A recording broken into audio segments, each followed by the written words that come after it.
we were just speaking on the phone, and now we're speaking face to face. Isn't that technology? This is the world we're living in, Val. Yeah. Is this your permanent virtual background? And you use this for Shane's podcast as well? Yeah, I was gonna switch it up, and then I thought, you know what? You can't beat a bit of classic Mike Tyson wearing an nappy, boy. So I was like, let's just keep him in there. Yeah. Where did you even? What did you Google to get that? Just Mike Tyson Pampers? Just virtual background. Yeah. Acting as if Just like you didn't have it already saved in your laptop prior to the coronavirus. yeah. It's been on my phone for years, but no, it's a good. He has got some taggers on leashes there, but you can't see them because Yeah. I'm in the middle of it. And I downloaded it thinking, oh, it'll be funny because he has taggers, and lo and behold, You're can't see the covering the taggers. taggers. I am the tagger. He's got me on two leashes. If you actually look at it. it feels like you're doing an ad for LILT with Mike Tyson. If there's if there's one thing Woodsy's always good for, it's a LILT joke or a pesto joke. Yeah. And then as soon as they invent LILT flavored pesto, the big man's going to the top. Oh, it's coming. I can see an influencer deal right around the corner.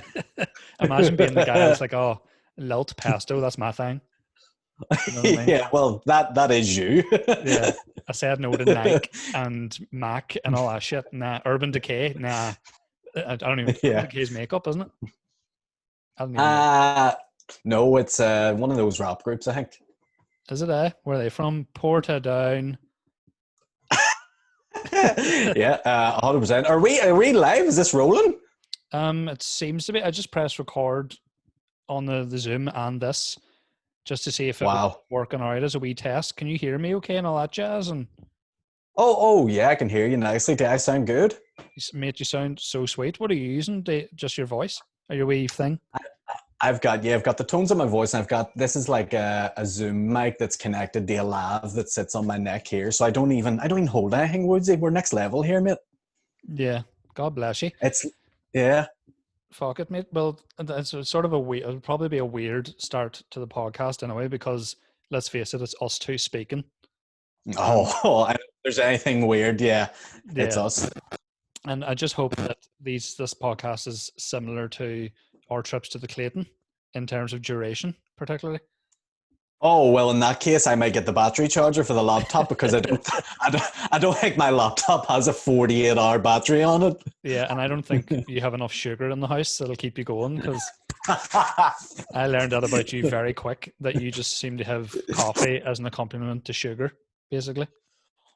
Oh yeah, well it's tea. Tea's the one now. I'm not a coffee guy, but yeah, when we were having tea, there was like a wee sugar cube bowl, and I put in one sugar cube, and you were just sort of like, oh, that's good. And then I put in a second one, and you were like, whoa, big man's on his holidays here. Then I put in a third one, and you near lost it. Your mind was truly blown. You'd never seen a guy. I mean, you're from Strabane, so you probably didn't know what sugar cubes were. Yeah, I'm used to the brown ones. So yeah, that was sort of a whole new experience for you. And like, I'm not a big tea drinker, and it's because it's not sweet enough. So I have to add a surplus of sugar. I'm basically a child. Yeah. Well, I was reading something very interesting about that a couple of days ago, that they've actually changed the name of diabetes to Butlers now because of the amount of sugar you have. That sounds like a new Coke flavored drink too. Get a And it sounds Butler. like your stand-up show, Butlers. Yeah. You haven't really questioned me on the attire I'm wearing at the minute, which I'm a bit upset about. Well, I'm quite new to this, and to be honest, there's just such a smorgasbord of visual aids looking at you that I don't know where to start. Between you look like the Craig David album cover if it was sold on a black market. First over the head. Yeah. Fill us in, would you, mate? Fucking fill me in. Beau select what? That's queer Beau, that. But yeah, no, there's a lot of aids in this picture. You're definitely right. Yeah. I'd seen the background on the Shane's podcast, and I can somewhat see it's a GA top up the GA, and it's for is it Kerry, dare I say? It's so this jersey, right? I'd never owned a Gaelic jersey in my life, and I'm from the West, so that's probably sacrilege. And Yeah, it I makes you a woman. decided last, yeah, pretty much transgender. I'm Gaelic fluid. Yeah, So is that like TransLink? Is it? 100%, 100%. So I go, I go to the O'Neill store around the corner from me at Sainsbury's. Shout out to those guys. And I was like, right, go and buy my baby's first Gaelic jersey today. And I wanted one. I don't really watch Gaelic, so I just went in for whatever was the best looking one. And this one's black and gold. And I was like, fucking, yeah, get a black and gold Gaelic jersey. That's pretty cool. But then I didn't know that it's not even like, this isn't even like they don't even train in this jersey. This is like, this is the alternative keeper's jersey. And that's not even me. That's not me trying to make a punchline. That's just a genuine fact. I looked at the wee tag and I was like, all right. So if you've never seen this before, that's why. Yeah, I like it though because it looks very similar to a lot of jackets you would have in terms of the black and gold. Because you're like Sam Yeah. Sparrow, you love the black and gold, don't you? All about it, man. I want to be next to you. Is that mysterious girl as well? I tell you what, someone's ripping shit off. I tell you what. And then I got this gold chain too. Yeah, because why not? Yeah, because it's lockdown, and I may as well just go for the full Jippo look like. Between that chain and all the sugar, you're definitely Mr. T. Oh, you better believe me. And the beard. I petty falloos. You've actually trimmed your beard by the looks of it, India goatee. No, it's just very patchy.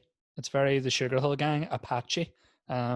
It's just, and it's pure. Do you know what? I decided today I'm actually not going to shave or trim it until I complete the Couch to 5K thing that I'm doing at the minute.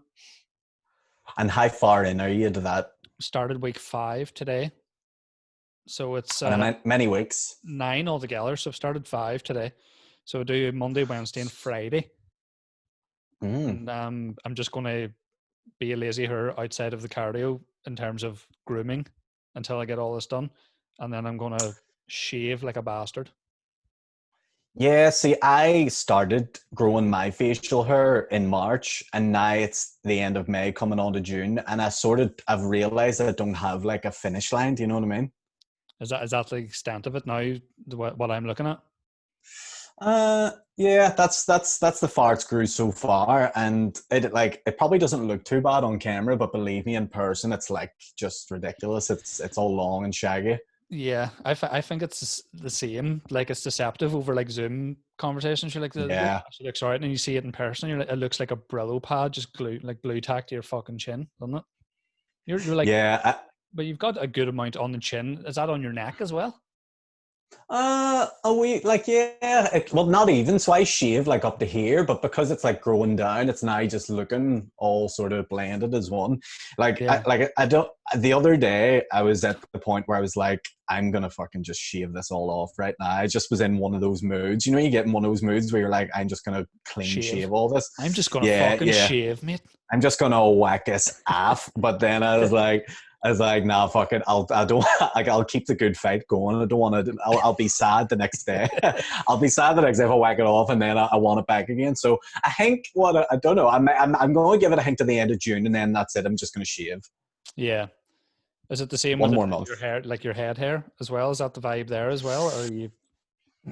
Head hair's different. Head hair's like, I'm not too concerned about it because it doesn't look much different from what I usually have because my hair is pretty messy anyway. So it does need a cut, but until the barber's open, that's just not going to happen. So yeah. I'm going to grow it. I'm going to grow it till the barber opens, and however long that is however long it is. I'm hoping to start to look like Jesus more and more every day. Jesus Christ. That's the boy. If you're going to look like anybody, try and look like Jesus. You know, 100%. Oh, why? The provider of LILT, PESTO, and Champ. And speaking of that whole vibe, I was on a thing on Twitter and retweeted a thing recently that you seem to take a lot of issue with, which was the website that published like the 30 or 40 best looking Northern Irish celebrities. I was disgusted. I was more disgusted that we weren't on it for a start. But well, that's why. It was still. If we were angry, what was Shane Todd like? Oh, fuming! I didn't hear from Shane that whole day, and I know rightly why. He'd take that pretty bad. Yeah, for sure. He's got a better skincare regime than Dornan, and it doesn't seem to matter. yeah. Imagine putting Nesbitt next to Shane and going, which one of those two are you going to buck? And the majority of women go, Nesbitt. Yeah. If that came up in your Tinder, like, and you had to compare the people, like, I'd say Shane would rake for you a bit more fanny than Nesbitt. Yeah, I mean, you'd like to think so. He's younger, he's more supple, he has a more swarthy looking skin to him. Now, he has got that, he's got the fucking Crohn's disease, so I don't know if that's a thing that like decreases your sexy value. Yeah, I suppose. Know what I mean? Shane's very well off though, so if you get in the will, you're spot on. He's not as well off as Nesbitt though. I know, but Nesbitt pints a lot, so that does Nesbitt have 40 quid? Maybe not. So does Shane though, just pints of almond milk. Even like in terms of alcohol, Shane will have like one drink a month, but it's like the most extravagant. It's like swan jizz gin cocktails. You know what I mean? Yeah, he'll have a diet cider, and that'll be him just fucking lit. Do you know what I actually meant to ask you? As when earlier today, when I knew we were going to do this, trying to think of things to ask you, and now you always get tortured about the fact you don't drink, which I won't dwell on too much because you're probably sick of it. You're like Blink playing What's My Age Again. You're fucking sick of it. But can I ask? There's obviously the theory that people who are drinking during the day get very badly drunk, and then obviously it's different at night. Have you been around day drinkers drunk as well? Obviously, I know you've been free night drunks, #me, but during the day, have you been like in the presence of day drinkers, no proper drunk day drinkers? I also you. Probably, yeah. Yeah, day drinkers are a different level, because the thing you find out is when you show up to a bar like 8 or 9 o'clock and you meet a day drinker, you can tell they're done. Like they can't. You feel like you should do the right thing and send them home for themselves, because they don't have the ability to like have the know-all and the cognitive like function to ring their own taxi. So it's just like they're almost like stranded on a wee island, like just trying, like Tom Hanks. They're trying to get home, but they can't. And it takes like a wee guardian angel to turn up and be like, "Hey, mate," they put the wee hand on the shoulder and go, "Hey."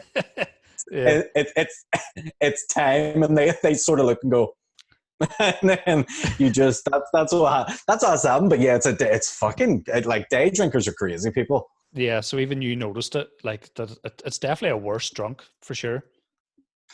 Yeah, it's just you can just tell by the look in someone's face sometimes that they're not well. Yeah, and you know what's really weird when you hear stories about it, about people who've been like day drinking, they've bulked or they've had to been taken home. It's always because they were drinking in a bar that actually serves food and they just didn't bother even eating. So like, it's always like, oh, I was in spoons and I was in bad shape, and I'm like, there's a fucking app. You can have halloumi fries in 3 minutes.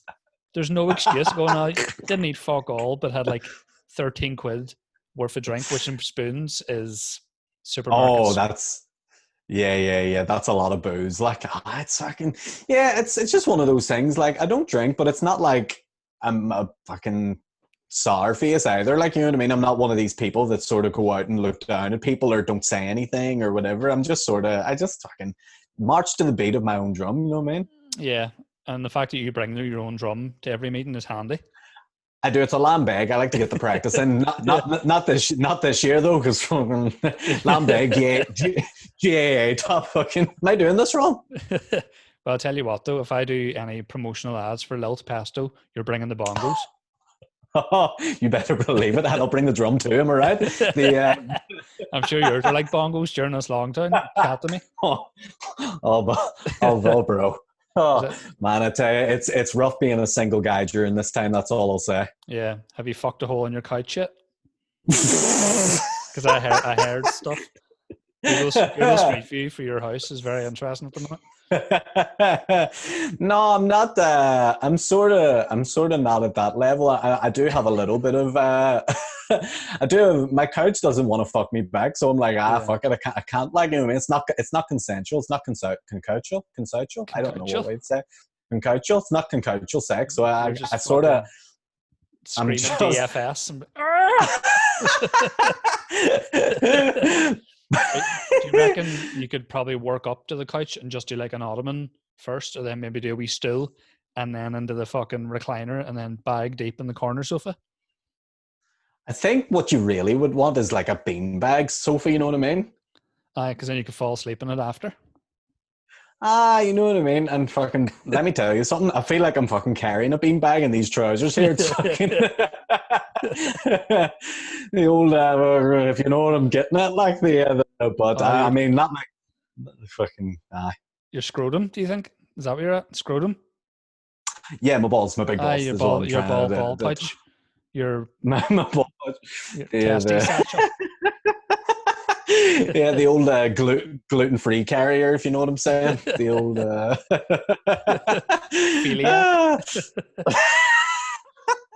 Yeah. What I was just thinking there, I mentioned Google Street View for your house. That actually must be an interesting thing, because a lot of your videos are usually in your garden. So you go on Google Street View for your house, there's a good chance you're going to be in a tabard dancing to Raspberry Beret.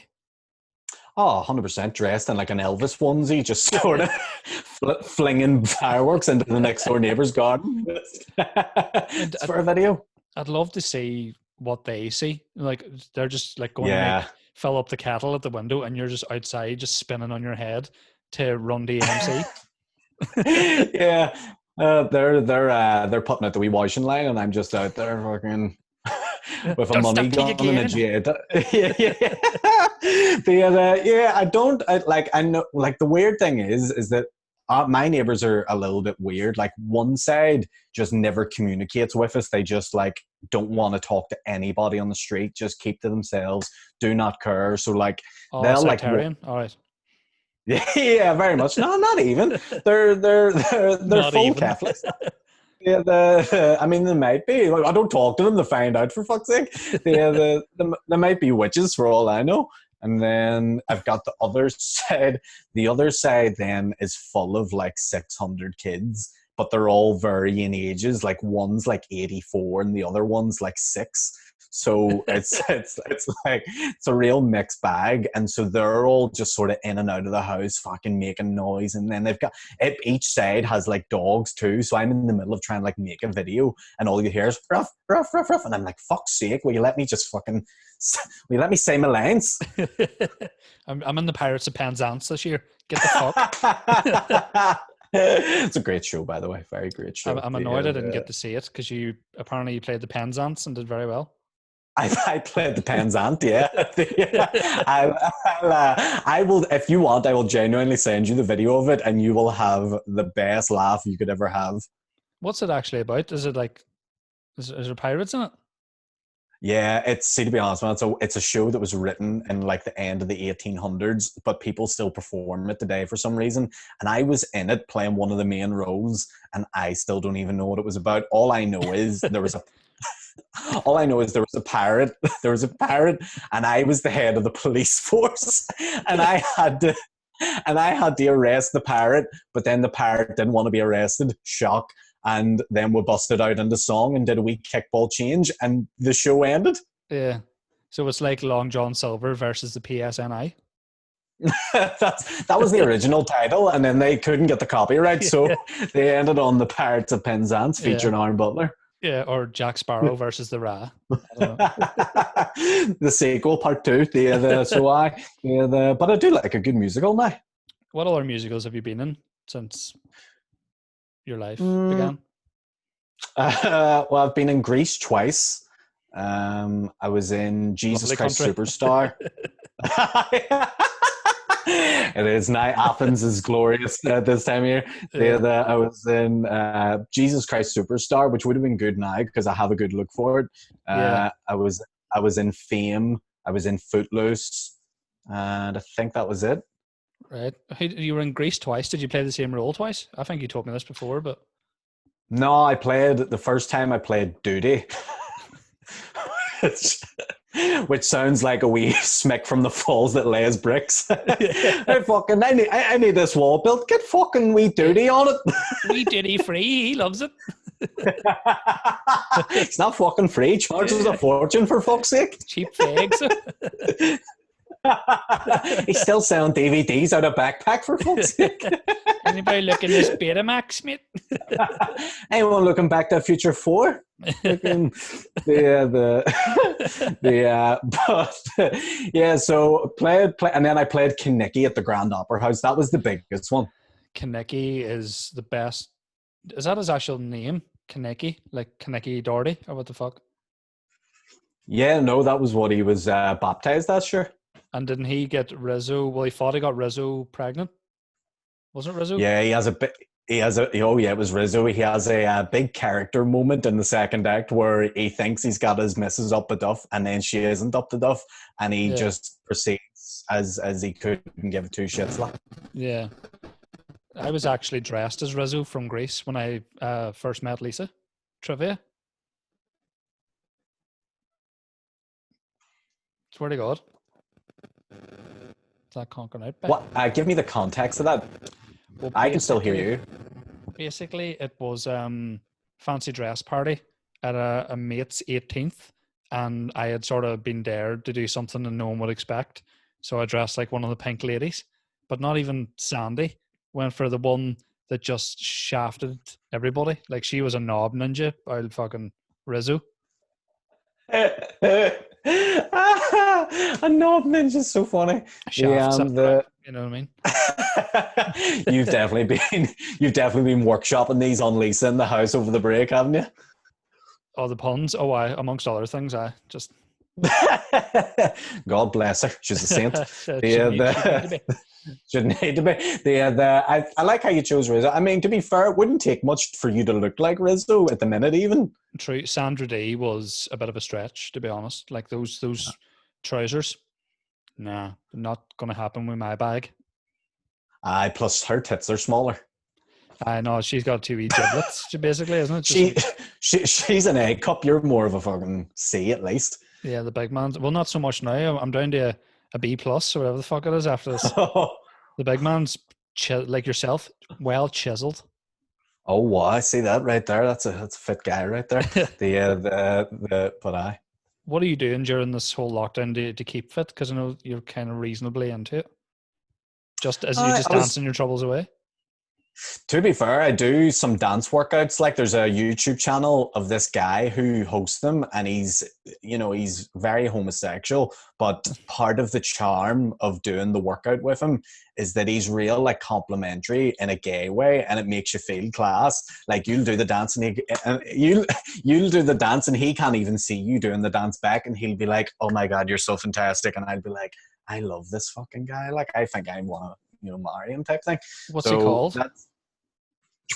I think Daisy. Des :E. What's he actually called? Yeah. The YouTuber right now. He's called, I'll give you the exact name of the YouTube channel. I think it's 5678 Broadway Dance. 5678 Broadway Dance. And his name's Joseph Corella. Yeah, but of course it is. And if you watch any of his stuff, he's oh yeah, that sounds like it. There he is. Oh yeah. So I would do workouts to his sort of dance videos. Yeah. Are you watching him there? Yeah. Look at him. Look at him. You're missing it. I can still see it on the screen, you tit. I was right. I didn't know. Professional videographer there. So yeah, this is for all the Woods listeners out there watching this. This is if you imagine me in my kitchen watching this guy and I'm just following his every move like a cult leader. This is what my days have consisted of during lockdown. And it's keeping you fit. That's the main thing. Yeah, I do that, but then I also demand, because here's the thing, obviously, look, dancing is a little bit manly, but it's also a little bit gay. So, to counteract that, I've been doing boxing on boxercise classes on YouTube, and I have a punch bag out the back, and I'll just sit there for about an hour, just fucking tush, tush, tush, tush, tush, tush. Is it your own ball bag you're punching? Oh, fuck, no. You don't punch a bag that big. Comes back and knocks you out. Oh dear. So yeah, I've been doing that. Apart from that, I haven't been doing as much though, because fucking you just get to a point where you're just like over it, like. You mean what, exercise or the lockdown? Do you mean? Sorry. Everything combined. Yeah, the whole shebang, just. It all sort of blends into one. You're just like you'll just be sitting there going, oh fuck, another day. Like, but then I've been like, I'm good. I think anyway, I'm good at finding ways to keep busy when I've got so much free time. Yeah. Like making videos and shooting things and creating and editing and all sorts of just stuff like that. Like I put a video out today that I think's doing really well at the minute. So it's all good. Look, happy days, man. Do you feel now that you kind of hit your stride with the lockdown, or are you kind of ready for it to be done? Do you know what I mean? Bit of both. Like I think I'm probably at the start I was very, very, very cautious. Now I'm a little bit more like, you know what, like everything's starting to look a bit better, so I'm taking a bit more risk. I'm going to see an odd friend here and there, and I'm not really as worried about it as I used to be. So I think in gradual time it will just all sort of steady back. But it's just it's all it is a waiting game.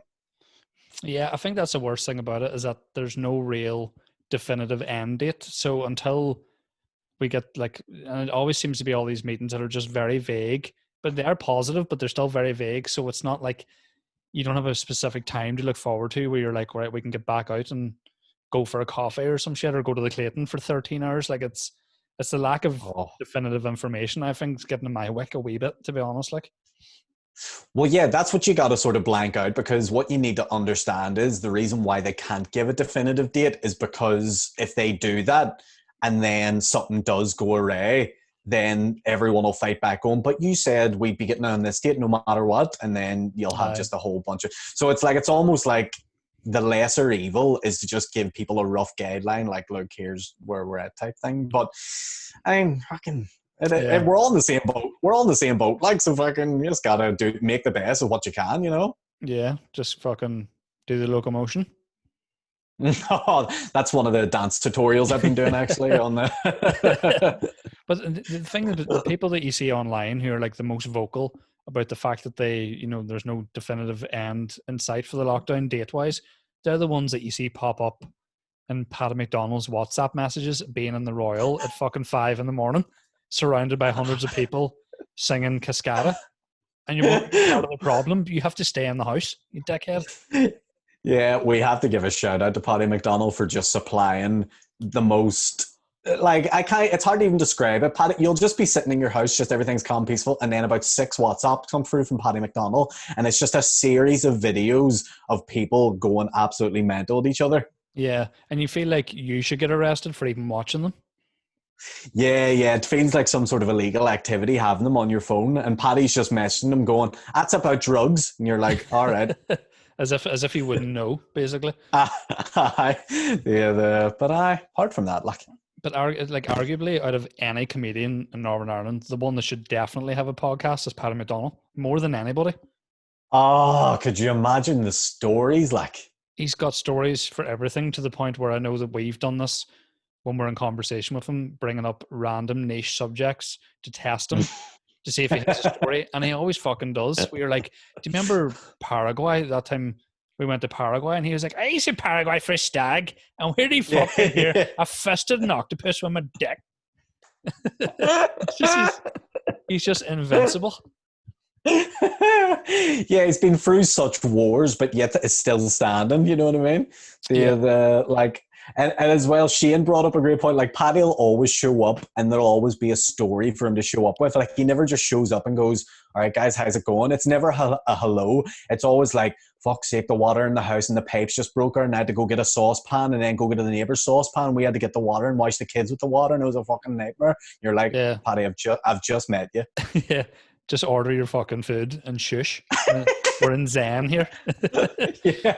I think like my favorite time he's ever done that, and it turns out that like this was 100% true, but it was so mad at the time. You were like, this can't be true. I don't know if you were there. I don't know that he actually did it on stage about 6 months later, but he was like, yeah, I got a message from this this guy in Dungannon who claims that he's my son, and I bought his ma years ago. That. Fuck me. I don't even know how much more to talk about on this, but that turned out to be semi-fucking true, and he had to jizz in a Tupperware and get tested and all that shit, and turns out there was a validity to it. But he says it so casual. The same way you would go, I bought another jacket. He says, I might have another shave. Yeah. Yeah. Well, not anymore because he did get the old vasectomy like myself. Yeah, which is I think he only got it to bond with you, to be honest. I think he was like, I need to have something common with Butler. I don't appreciate jackets from a Turkish H&M. I need to I need to get on the level with the Buttman. And so we got the Schnipp, and wasn't very respectful to the procedure or the the after effects of the procedure, as you know very well. Explain to the WooTalk clan what you should do post vasectomy and how Paddy didn't bother his whole doing it. Post vasectomy, you're meant to rest for like 4 or 5 days, not do any physical activity. You're not meant to go back to work. You're literally just meant to sit at home, watch some TV, relax, all that stuff. Paddy McDonnell gets a vasectomy. The next day, less than 12 hours later, plays a five-a-side game and hasn't played five-a-side in 8 years. So he picks the one day where his balls are not to be mauled with, and he decides, I'm going to run about here like a head case with these stitches in my testes, and then goes ahead, then has the cheek, comes over to me like 2 days later and goes, here, did this happen to your balls when you got a vasectomy? Showed me his balls, and they were, no joke, nearly the size of my head. It was fucking scary. Right. They were like, and they had like, oh yeah, they were like purple. They were black. They were actually black. Yeah. And I was like, no, that didn't happen to me. And I was like, did you not rest like he told you to? He goes, try to go back to work. And next day I couldn't miss a day's wages. And I was like, fair enough. I was like, you like, what the worst thing is, like, if you don't rest up, your vasectomy will not probably heal properly, in which case you'll still be able to get your missus pregnant. So it was just a waste altogether. Yeah, Jesus, like only McDonald would do something like that, where he's like, I'll wing it. I've had a serious operation. I'll wing it. Yeah, no problem. I'll just go play five-a-side, go to work, and then I'll just deal with the consequences after, which was fucking... Yeah. He didn't wear any jeans for a few days anyway. Yeah. And I suppose like all of us, nobody's wearing jeans at the minute. Like I wouldn't even know how to put them on now, it's been that long. I don't even know what to do. I'm afraid to put underwear on again just because I haven't. You just have not bothered, but like your underwear drawer must be pristine because you've been nowhere near it. No, it's fucking stinking. That's for all the ladies listening. Butler's got stinking. He's got a big fat bag, stinking cat. Yeah, and that's with me not wearing them. Imagine how filthy they are when I fucking put them on. But ladies, he's got a steady wage, so you have to weigh it up. Oh, not anymore, don't. Yeah. Do you want financial security and the smell of parmesan on a dick? Well, then Aaron Butler is your man. Fuck, man, there's no financial security at the minute. My work has dried up, like. Yeah. Do you have enough pop by, do you think? Because I know from any time we spoke, you usually put a lot of money back into the business, i.e. like equipment and stuff. So were you caught short, do you think, when the lockdown came in, or were you all right there?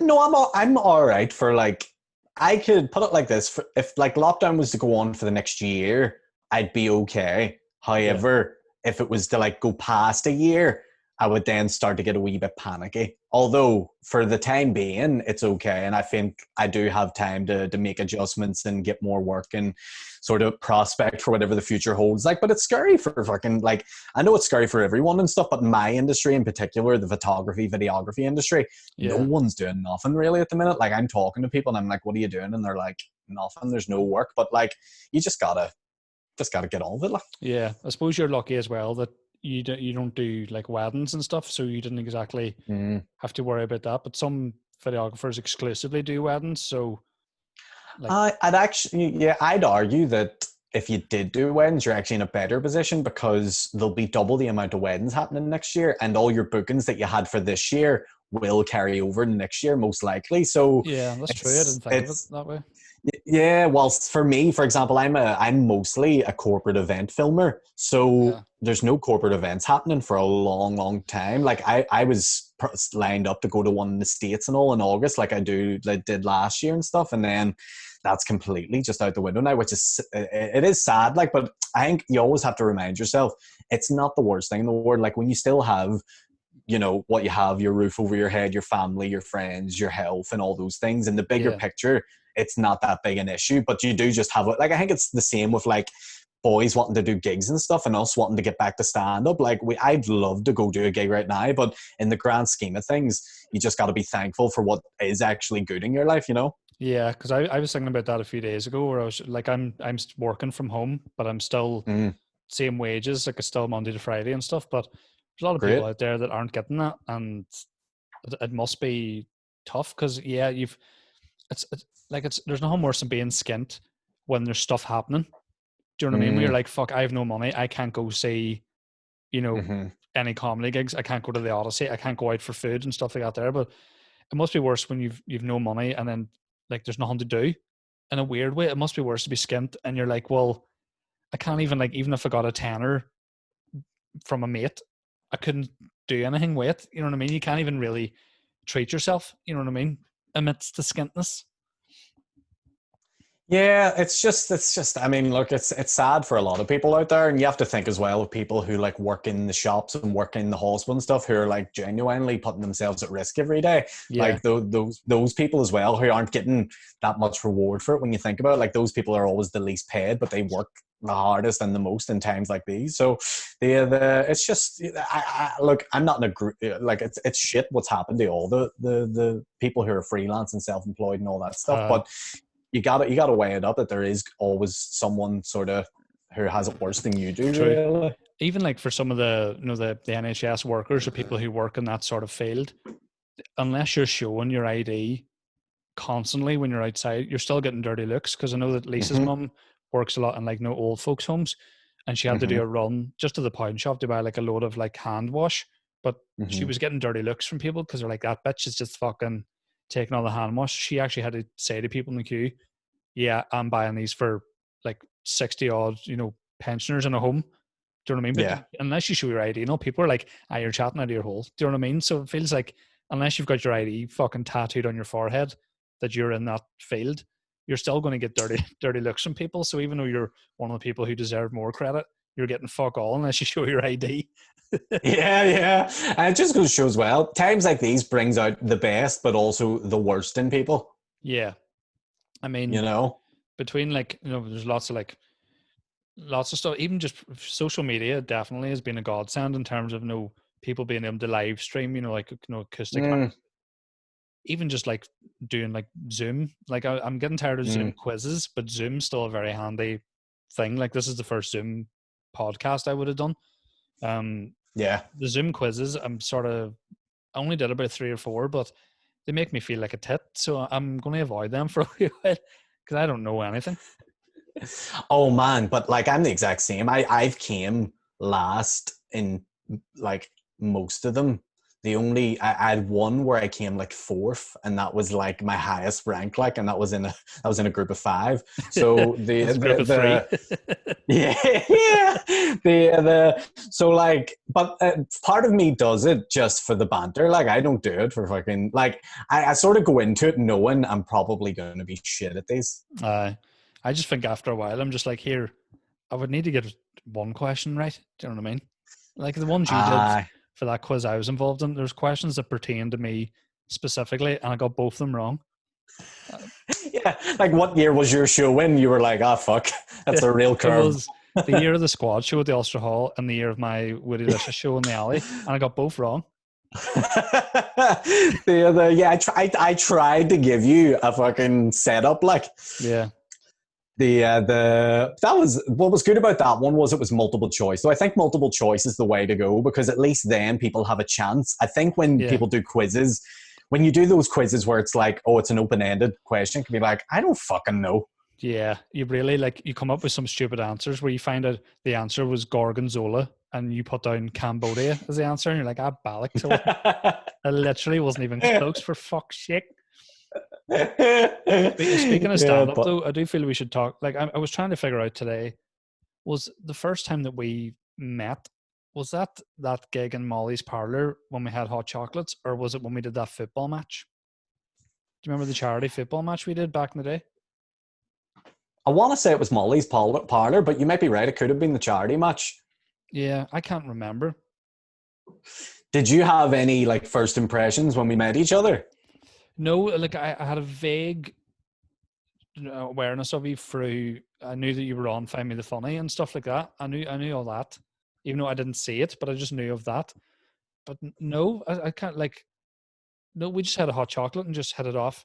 But mind you, you're an interesting person to talk to about in terms of stand up because you've the weirdest relationship with it, and that you started it on telly, technically, won the competition that you were involved in, did a wee bit, and then hated it and stayed away from it until a year or two ago. Like, would that have been 18 months ago, your first gig back? Something like that? Yeah. Roughly, that's about right. Yeah. So, like there's nobody else that has that vibe where they're like, I took a 7 year break and actually came back. No, usually if you take an extended break of more than a couple of months, that's you out of the game because it'd be too hard to come back in terms of being rusty and you'd forget how to do it. Where no bother to you. You wait till nearly 2 Olympics happened and be like, you know what, I'm going to do a fucking open mic.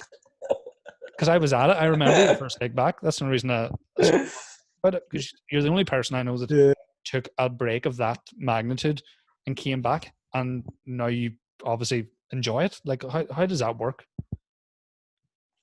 Yeah, it's funny. I never think about it like that until you just broke it all down with the whole TV thing, and then yeah, it was. I have such a strange sort of path. Everyone has a different path, but yeah, mine is a little bit weird. Like yeah, and when I first met you, I thought I liked you, but then you were much shyer back then. I thought. Right enough? Yeah, you were. And maybe it was just because you were sort of just getting into it, but like you were very quiet. I thought. Yeah. Well, I'm still to this day sort of, particularly if it was Molly's parlor that we're talking about, even Mm, now, I'm still not the same dude before I go on stage because I'm thinking and I have like nerves and adrenaline and stuff. But yeah, I think back then it's yeah. because when you first start stand up, arguably for 3-ish years, you still don't really know if you're any good at it. That's the worst thing about dying the first 3 years of stand up because you're like, am I dying because I'm shite or is because of the crowd? You don't have the experience to go, I'm actually good at this. It wasn't my fault. But no, at the start, you're stabbing in the dark. Yeah. So prior to every gig, I was no crack whatsoever. Really, I was a lot more quiet because I was trying to think, because you've only got really 10 minutes of material and you're trying to think, oh, Mm. will this work? And blah, blah, blah. Like until you have a wealth of stuff, you can't really relax before a show, I feel, even now. Yeah, that's a good point. Yeah, but yeah, I went. I took a break for 7 years, came back, did that first gig back, and I felt like I know you gave me compliments and you were like, well done, blah blah blah. But I didn't feel. I knew myself I was better than what I was on that first gig back. But then I also knew when it's your first gig back, you're not like it would.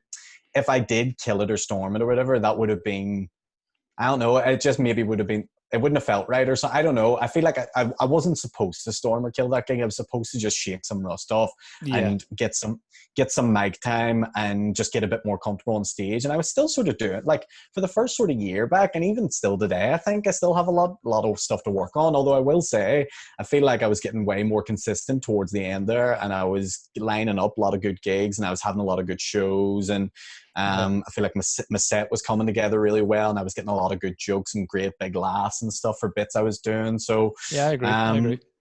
yeah. But and that's I'm trying not to sound cocky or anything like that, but it's just I feel like now is I like the stand up I am today is 1 bajillion times better than the stand up I was when I started when I was 20 years old. And Yeah. that.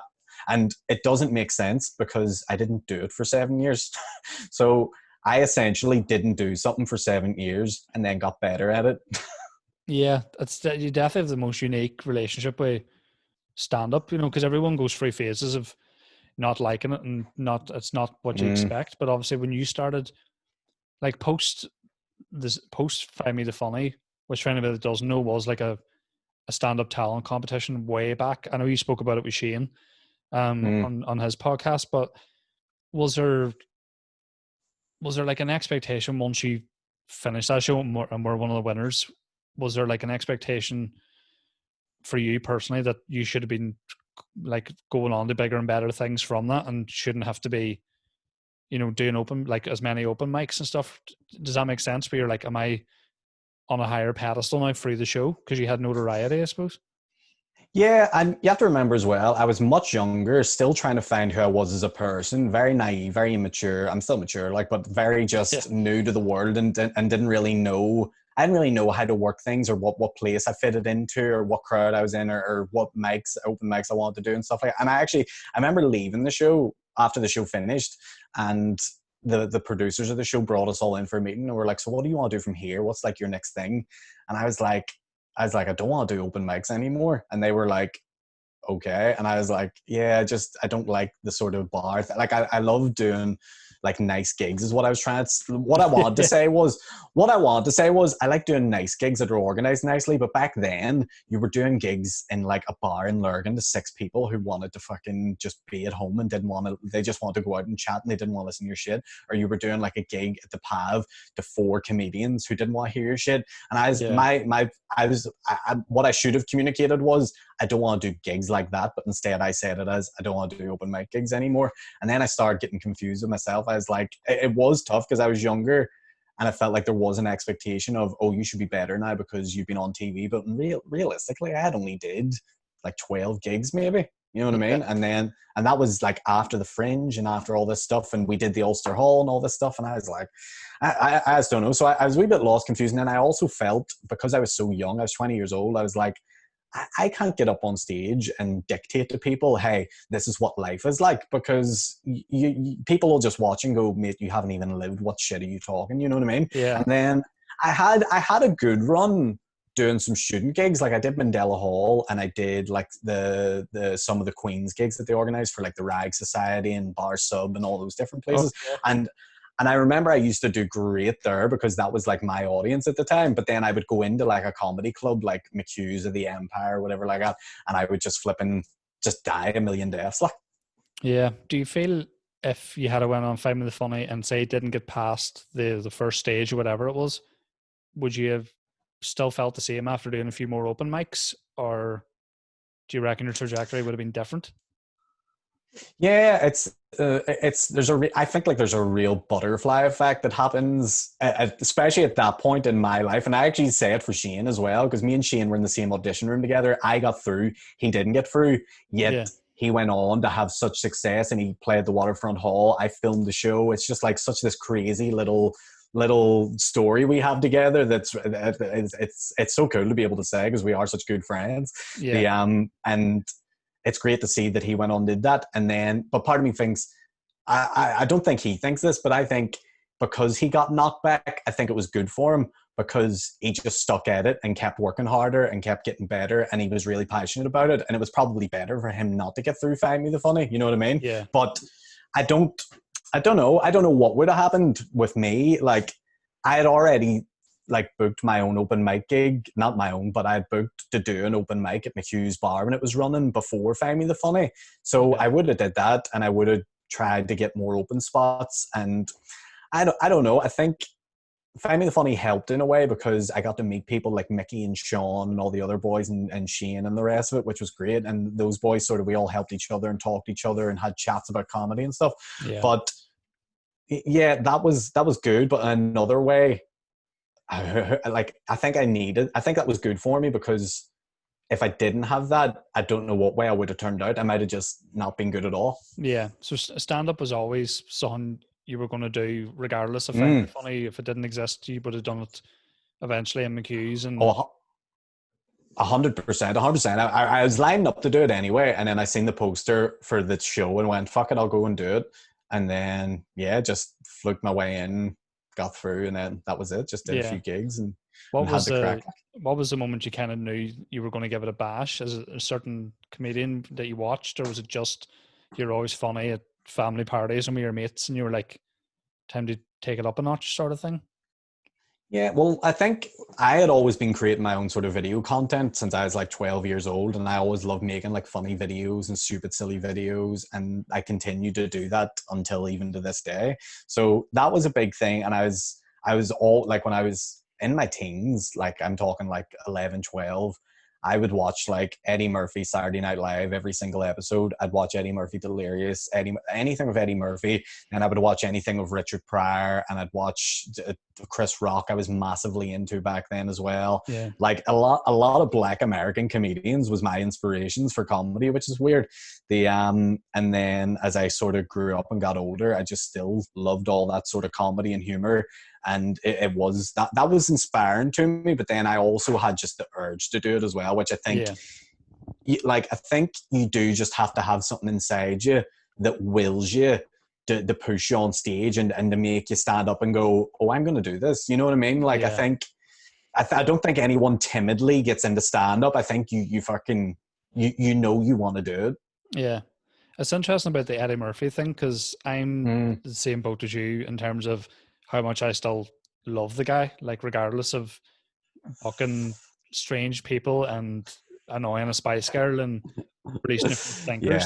You know, I still think he's tremendous. It kind of annoys me, you know, the amount of people that just say he's like a rip off of Pryor, which is, I understand there's an influence there, but Mm, I don't see it. But I didn't know Eddie Murphy did stand up until I was at university, and I found. wow. Do you remember? Was it Zavi? There was a DVD shop called Yeah. Zavi, which I think Yeah. might Yeah. still be an online thing. And Yeah. I found Raw for a quid, and I was going, "What the fuck?" Like I knew of stand up in terms of, you know, I'd seen Billy Connolly as a child, and I was going, Mm, "How did?" And bear in mind, I didn't know anything of Eddie Murphy's really. This is so stupid to say, but when I was in uni, I hadn't seen anything of Eddie Murphy's that wasn't like Doctor Dolittle and Shrek. So wow. I ended up going, didn't know he did stand up. I seen Raw first, even though you should watch Delirious first. Watched it, Yeah. and then it was Beverly Hills Cop, Come to America, Trading Places, the whole, and now I own everything Oh, he's ever done. yeah. Comedy. Do you know they're doing the Comedy America sequel? Actually, Oh, yeah, it's coming out in Christmas. Another thing that really inspired me, like I like what's weird is I hear all boys on the scene sort of talk, like not all boys to be fair, because a lot of our sort of friends would do like sort of the American stand-ups like Chappelle, CK, yeah, like Bill Burr. Like there is a lot of people following Dilly and all those guys. But I like there was at one point on the scene, I felt like there was a lot of guys who were into sort of British comedians, like the McIntyres and the Jimmy Carrs and the Peter Kays and stuff yeah, like that. And like, I understand they have an audience and they're funny, but like, yeah, it wouldn't be, if I was to sit down on a night and watch comedy, they would not be what I'd yeah, watch. You know what I mean? But what I would say is like, when I was like 7, 8, 9, like, I absolutely adored Father Ted. Like that was like, yeah, oh my god, it was like just so much fun. And like I was only a kid and didn't get half the jokes, but it was just like, oh, this is yeah, just the most genius thing ever. And I went back and rewatched it recently for the first time in like 15 years, and I actually got sad towards the end of it because you realize that he died yeah. obviously in the end. It holds But up really well, no doubt. I genuinely think this. I think it's the best written sitcom from this country, like that's ever For been sure. produced. I I'm really big do. into it. I have a lot of friends that are big into it, and there's always a debate, as there is with any TV show, as to what the best 2 or 3 episodes are. Now, all my mates like a certain episode. It's not their favorite, but the one that I really can't enjoy a Father Ted is the one on that and there's the one, the one on the plane. Yes. I'm not wild keen on that, but see the episode with Brendan Grace. I'm not keen on that at all. Yeah, they're probably not the best ones, to be fair. I'd agree with you there. There's one in season 3, and I can't remember it, but I remember watching it and just being recently and just being like, oh my God, that's oh, I think it was the Milkman episode. Speed 3. Yeah, that. And do you know what one as well is another one of those where I got the raffle episode where they have the DJ who only has the one song, right? Ghost Town by the Specials.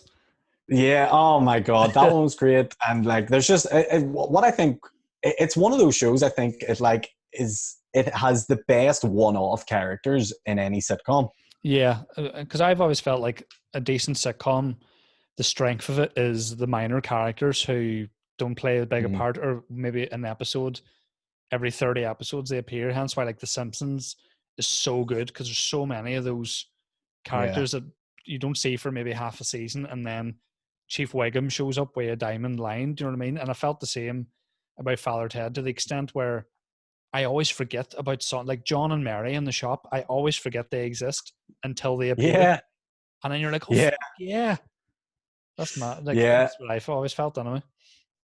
Yeah, but even so many characters, like the milkman, he was only in it for one episode, but is so like it's so iconic. Like Father Damo, one episode, iconic. You know what I mean? I think actually Father Damo is in Joe Rooney's On the Plane. I don't think he's a speaking thing, but if you go back, he's on that plane. Oh, really? Episode. Yeah, I didn't know that till recently myself. I didn't know that Tommy Tiernan was in it either. Yeah, he's like the depressed priest. Yeah. He listens to Shaft, and he gets in good form, and he listens to Radiohead, and then, which I agree with. I fucking hate Radiohead, so yeah. Yeah. I didn't know. I couldn't believe it when I seen him. He was so young looking. I was like, holy shit, that's Tiernan. Yeah. And who? I'm trying to remember. Oh, Henry, the guy Owen. What's the one? Owen McLove. Yes, where he plays the guy who like eventually he's like, I have no willy. I have no willy. Yeah, and that's because that's obviously like there's certain characters where you're like, that's definitely based on someone. Yeah, you know, so that's definitely Daniel O'Donnell-ish, isn't it? Yeah, but it's just amazing how they're only in one episode. Yeah, like they never like Owen McLove, and then like, do you remember Henry Sellers? Do you remember he's like the TV host, or he's like a quiz show host, and he's an alcoholic? Yes. And like that's yes. That's Wogan. That's definitely Terry Wogan sort of vibe, isn't it? I would say. Yeah. Oh, one episode. Yeah. Father Stone, one episode. Yes. That DJ, the Spin Master. He's one episode. Yeah, Tiernan was in it once. Then even just the rat. What do you call the wee priest? And he's like, he walks like a T-Rex, and he's just like, and he just like wrecks everything. That guy. He's only in it like once. It is like, but yeah, that was like growing up. That was huge. And Whose Line Is It Anyway on Channel 4 was a big one too. I was really into improv comedy at one point when I was younger, but I never had an urge to want to do it.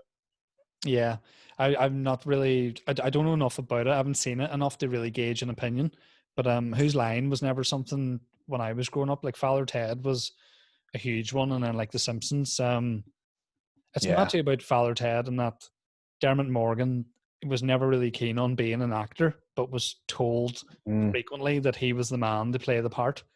And he was, you know, apparently he had like terrible trouble learning his lines because he was a stand-up. So he was used to, you know, knowing the material he's written. Whereas, like, to be fair, I don't know, like I've done wee bits here and there on TV, acting a wee bit, and I struggle as well, even if it's one line. Because I didn't write it, I just go, I don't care enough to learn this. But Dermot Morgan apparently really struggled with, you know, that aspect of, you know, being an actor. Because bearing in mind, like, obviously Ardal O'Hanlon was a stand-up, and apparently he was super nervous all the time. So in between takes in front of the audience, he'd go like backstage and like go over his lines, whereas Dermot Morgan was doing bits and entertaining. Then you look at Father Jack and Mrs. Doyle, they're just like tremendous actors. They're actual trained actors, so it must have been very intimidating for him, even though like there's no weak performance of Father Ted from him. Like every episode he's still outstanding for a man that didn't really know what he was doing, was very apprehensive, very hesitant in the first place. And I'd say even after the first season, with all the success, was still going, I don't think I'm any good at this at all. And he was still stand-up orientated. It's weird for someone that was so fucking good.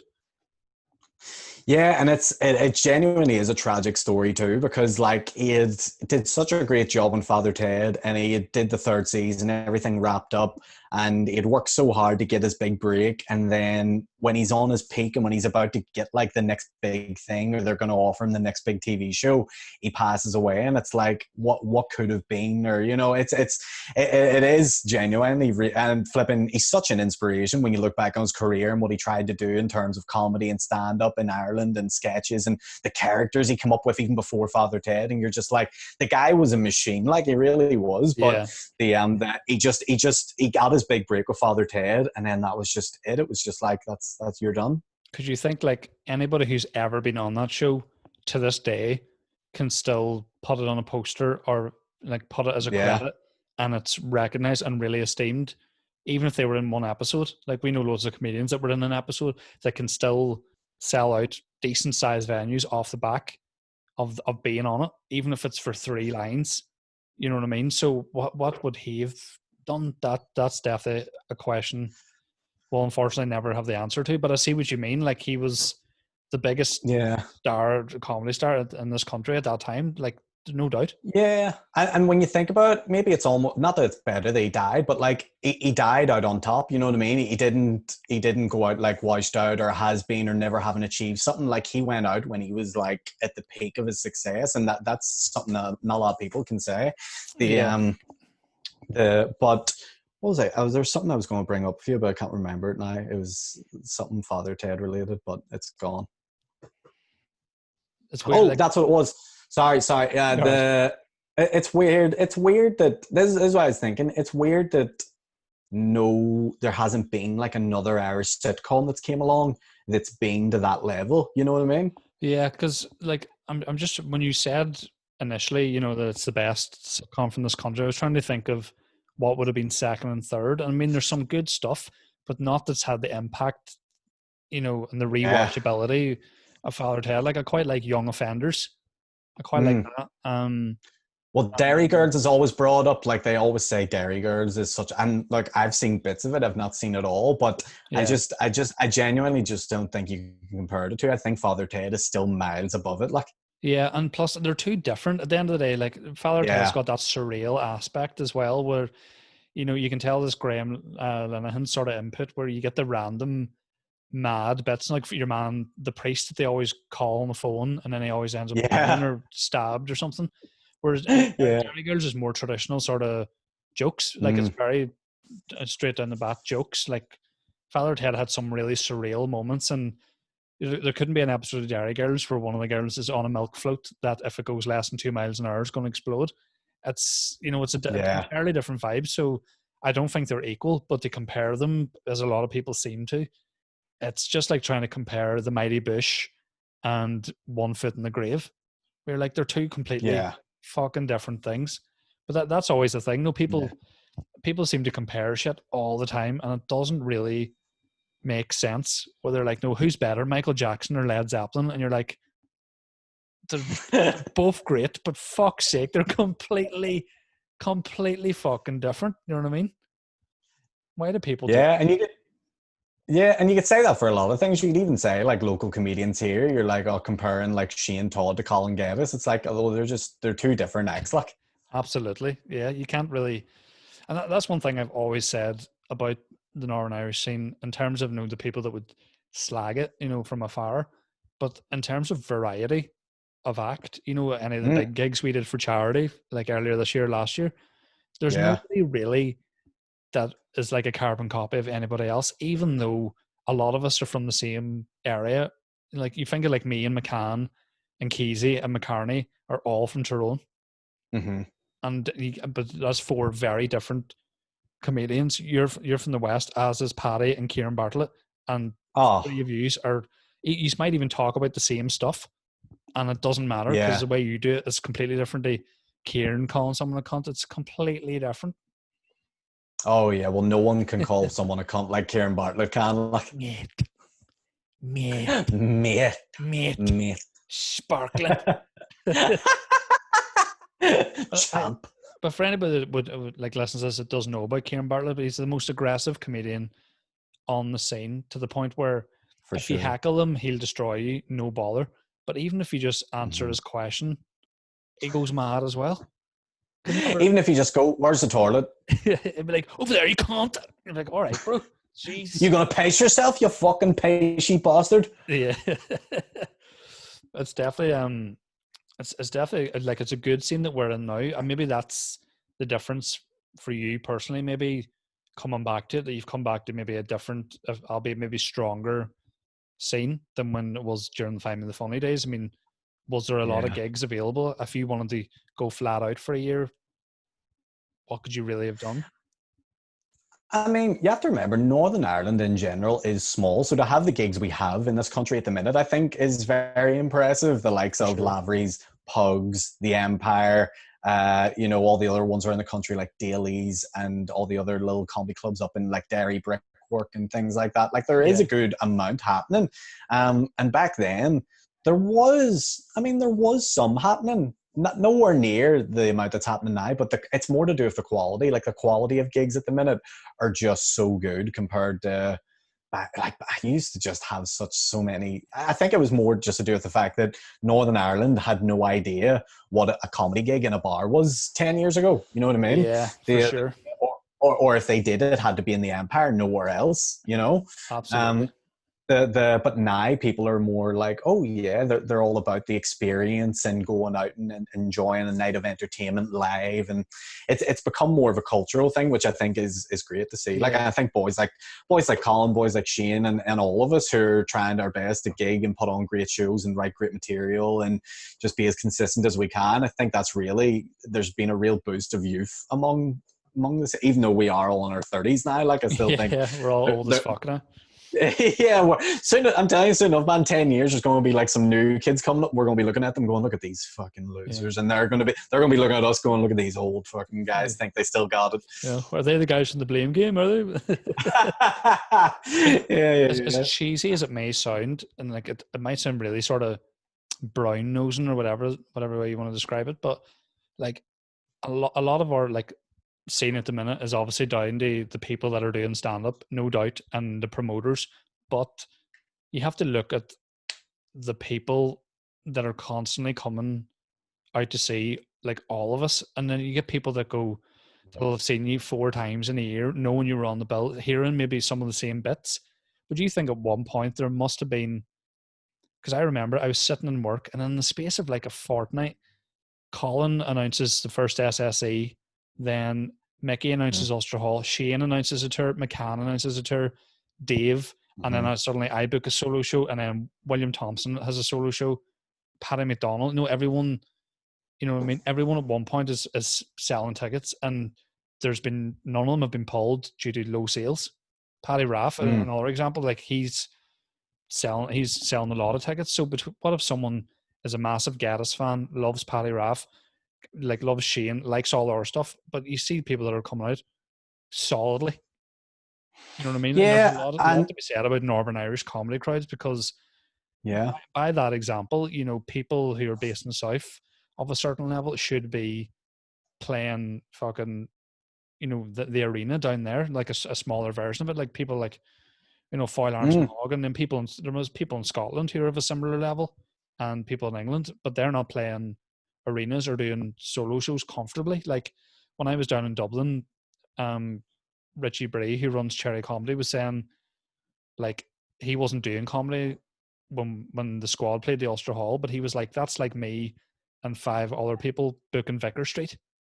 He says we would never Yeah. have done, and like we wouldn't have sold enough between us to even fill the tent for the room. So there's a lot to be said about the crowds from here that just seem to love it now, considering there was no love for it, and now they're like, I'll happily go see.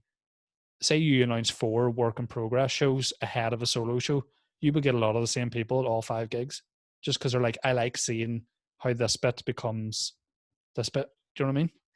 Yeah, and I think you have to remember too, people are fans of people. So sometimes it doesn't even come down to the material. Sometimes people just literally like you as a person and want to see you and see you do your thing live on stage. And that's totally fine. Like, Yeah.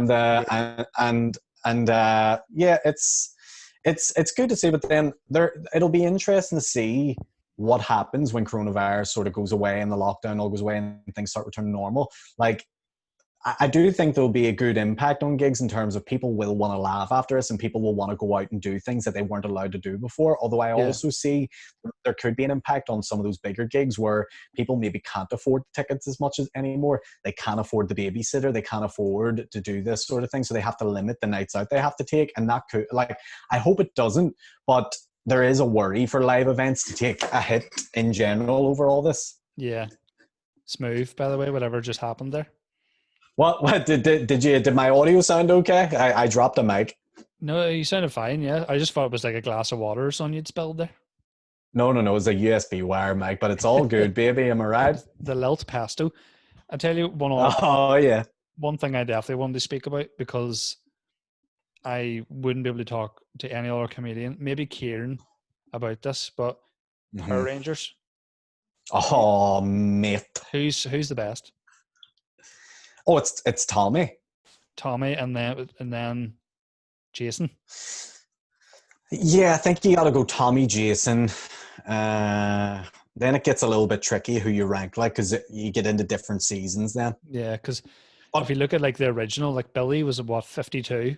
it's yeah, it's like Grease. You just look at it, when you watch it now as an older person, go they're about 60, and they're supposed to be playing a 14-year-old.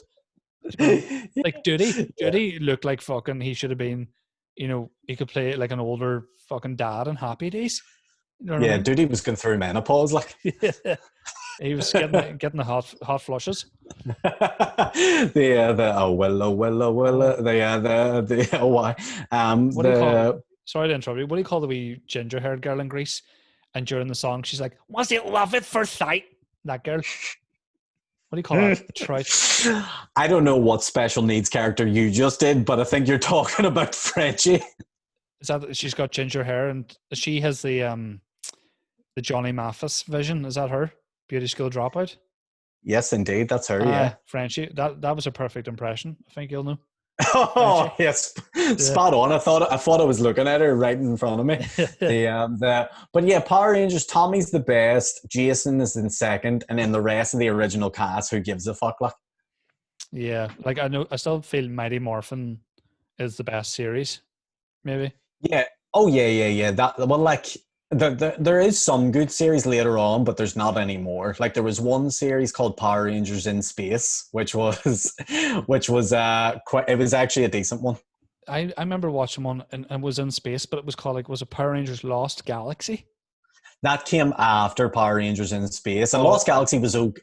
It yeah. was okay, but the one before that was the best because it tied up like all the loose ends from Mighty Morphin Power Rangers that were never sorted out all those years ago. So yeah, there you go. Some Power Ranger trivia for you. Some Power Ranger trivia for you. Yeah. What did you think of the actual film, the live action film they released a couple of years ago? I mean, when I was a kid, oh, the new one. Yeah, the new one. Uh, do you know, I thought it had potential, but where it went wrong was it was a movie for kids designed to show like these cool Power Rangers in these cool suits, but they didn't show the Power Rangers in the suits for the first hour and 20 minutes of the movie. Yeah. So as a fan and as a kid, I'm sure especially, you're watching it going, just get the fucking suit on, will you? Yeah, because I didn't mind the actual design of the suits because obviously we'd seen them in the trailers, and I thought like the Hmm. whole principle of it's almost like the Breakfast Club, the first half of that film. But then as soon as they get the suits, they Yeah. they fight for about 3 minutes, and then they're in the Zords, and then they fight for like 5 minutes in front of fucking the what do you call it, Krispy Kreme donuts, and then that's the film Yeah. over. Do you know what I mean? So it was like Yeah. it was good ideas, but they just dwelled on certain things too long, and then you're like, yeah, still think of the title of the film, you fucking idiots. Yeah, and don't get me wrong, that 3 minutes where they are fighting is a great 3 minutes, but Yeah, it's only 3 minutes. Like you want like a big 10-15 minute like battle sequence, and yeah. you didn't get it. Fucking that's where that movie failed, as fucking coming from this guy wearing a Kerry GAA jersey and a gold chain, sitting Yeah. in sitting in his dad's beer cabin. But I tell you, like, because I still have a soft spot for the original film with Ivan Ooze as the villain. I still love that, Yes. even though Yeah, it's that dumb as fuck. But again, who gives a shit?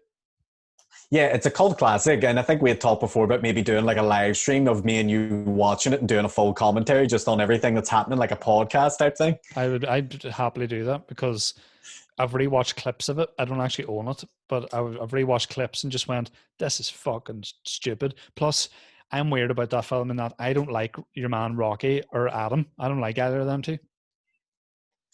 I don't mind Adam, but yeah, Rocky's a bit bland. Like, Yeah, he looks like a DV8 model, doesn't he? yeah, he's literally just putting a model into the position, like, and that's it. He looks like he did an ad for Dax Wax back in the day, like that sort of vibe. Where like, oh, you're a tube. He looks like Shane Todd. Do you think? Does he? Nah, he doesn't. I'm just taking a piss out of Shane Todd. No one looks like Shane Todd. Apart from nearly everybody, somehow Yeah. seems to And look like DT. Shane.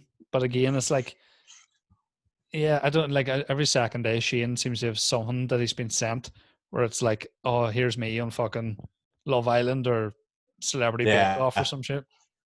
Where, Yeah, he has one of those faces that it just must be like very like samey. yeah, because obviously, I know recently there was a mural spotted in the West Belfast that you're supposed to look like, which you kind of do. To be fair, who's the mural Yeah, of? yeah. I don't know his name, but he was the first guy on blanket protest. Right, so that's your claim to fame.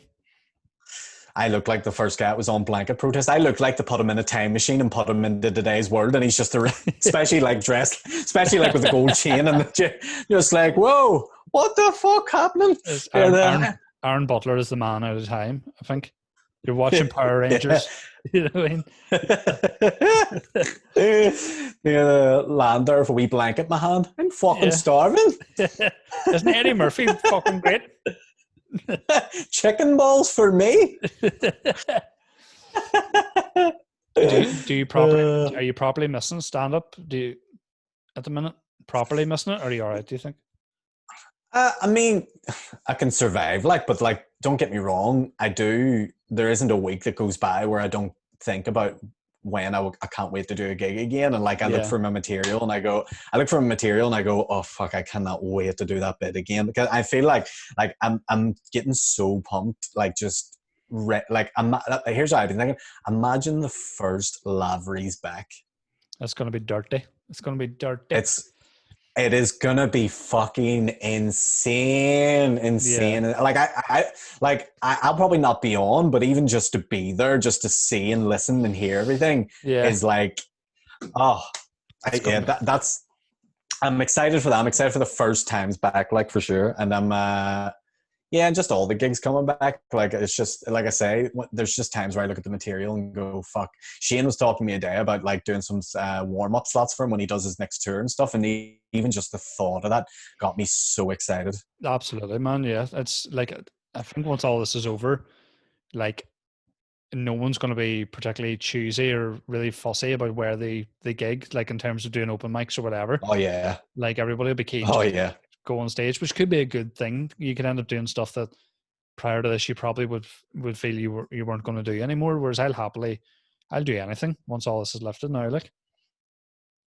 Oh yeah, completely. But that's it. I think it'll be good. I think everyone just needs to get back out there practicing and getting back to it, because we're all going to be rusty as fuck. Oh, I hate that when you haven't done it in a while and you're like, I don't even know how to say words. Do you know what I mean? See, the benefit I feel like I have is that I'm used to big breaks now, having a 7-year one. So I feel like you're the I'll now. sort of I'm the veteran. I feel like I'll ease back into it, not too badly, just pick up where I left off. I wonder if it's going to be you hear someone else backstage go, feel a bit rusty, I haven't done it in a lack of weeks, and you'll be like, here, you feel rusty? 7 years. Hang yourself. yeah. Let me tell you about rusty, boys, okay? And I still got chicken balls for Sheila. Yeah, Rusty Springfield. There you go. Rusty the Clown.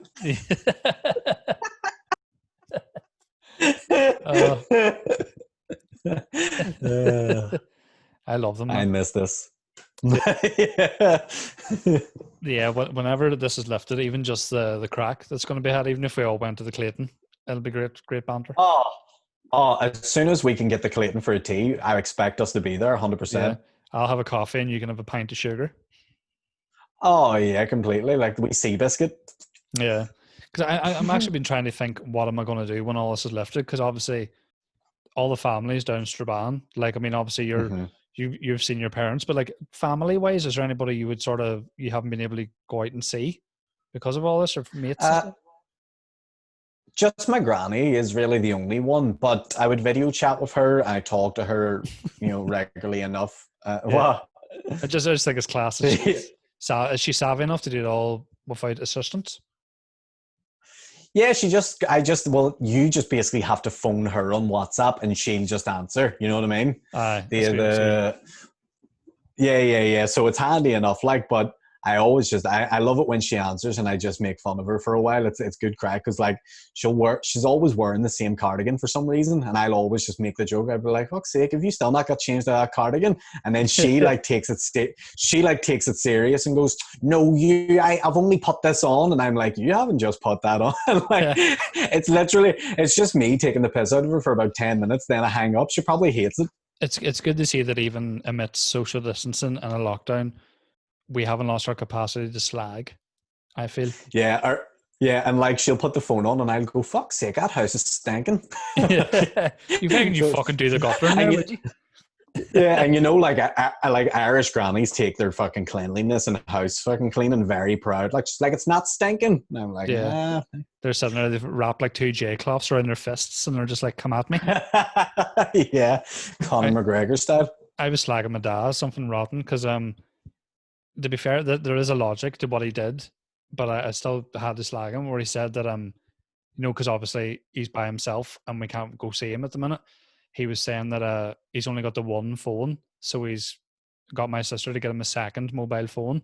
So if the first one breaks and he has another stroke, he's got a way of contacting us. And I just couldn't, because he was like, "I want to get a good, reliable smartphone in case I have another stroke." So I'm like, "So you just want to fucking take a selfie and just fucking Snapchat it to me?"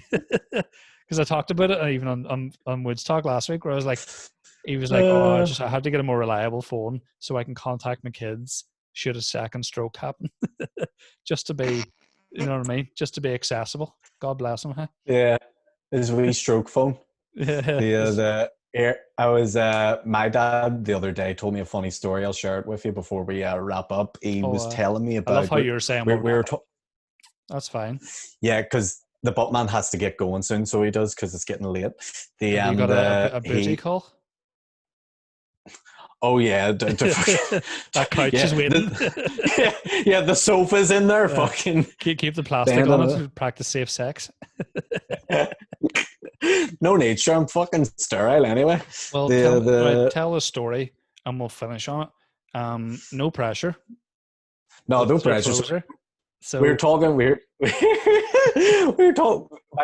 We were at their table and we were talking about nicknames, like funny nicknames you'd call people. And my dad out of nowhere goes, "Oh, sure, I once knew a boy called Shamey Apple Tart," and I went, "Shamey Apple Tart." Shamey Apple Tart. I went. Well, and of course I was like, "Well, you have to tell me why he's called Shamey Apple Tart. Can't just say that name and fucking not expect me." He goes, "Well, what happened was his dad sent him to shop for fags, and he said, 'Get me 10 Lambert and Butler, but if they don't have that, just get me anything else.'" And so he went to the shop, and they had no Lambert and Butler, so he just bought his dad an Apple Tart.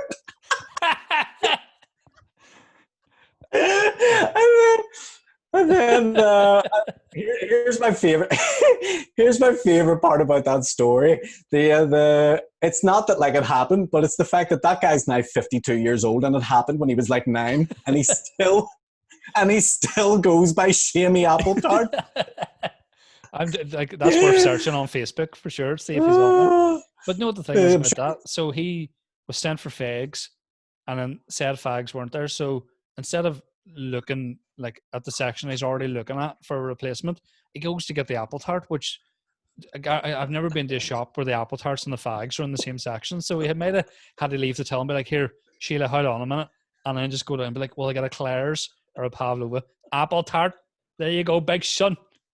I know you wanted Regal Filter. Here's a fucking apple tart." Or was it like, was he just so on the spot? She was like, with no Lambert and Butler, "What do you want?" And he was like, an apple tart. Yeah. Or was he like, "Oh fuck, there's no Lambert. Let me see, mayonnaise, pickled onion, dairy milk. Fuck it, gives the apple tart." You've no Regal Filter, gives a trifle, would you? Oh fuck! Yeah, that was definitely. So yeah, that's that. Is that going to be a new bit? Because it should be, by the way. Yeah, we'll integrate it into my next set whenever that happens in 2026. For fuck's sake. Well, thank you very much for being the first guest on WoodsTalk. Much appreciated. Knowing my luck, this whole thing didn't record properly and there's no audio. But sure, we had a good Class. time, and we learned about the Class. legends of Shamey Apple Tart, which might be the name of this episode. Shamey apple tart, LILT pesto. One of the two, definitely. So I'll let you get on, and I'll chat to you in a day or two. And stay safe. Wash your hands. Take it easy, big man. You too, big man. Thanks for having me. Love you. No worries. Bye, Take bye, it easy. bye.